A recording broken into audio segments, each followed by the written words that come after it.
சந்தன மணமும் வரும் காற்றினிலே சிவசங்கரி மைந்தனின் அழகினிலே பார்த்து மகிழ்ந்தேனே கண்களிலே அவன் பாதமும் பணிந்தேன் பக்தியிலே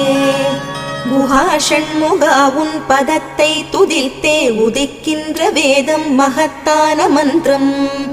அகம்பொளிருகின்ற சுடர் உந்த நாமம் தரும் இன்பமெல்லாம் கடம்பா கந்தா மனம் பாடுகின்ற துதிப்பாடல் எல்லாம் குறை ஒன்றும் இல்லாத உன் பாடலாகும் மனம் உருகி பாடி அடி போற்றினேனே அருள்வாய் அருள்வாய் துயர் தீர்க்க வருவாய் சிறகிரியில் சிரம் பணிவோர்க்கு துன்பம் ஒன்றும் இல்லையே பொறுத்தருள்வாய் பொறுத்தருள்வாய் சென்னிமலை ஆண்டவனே.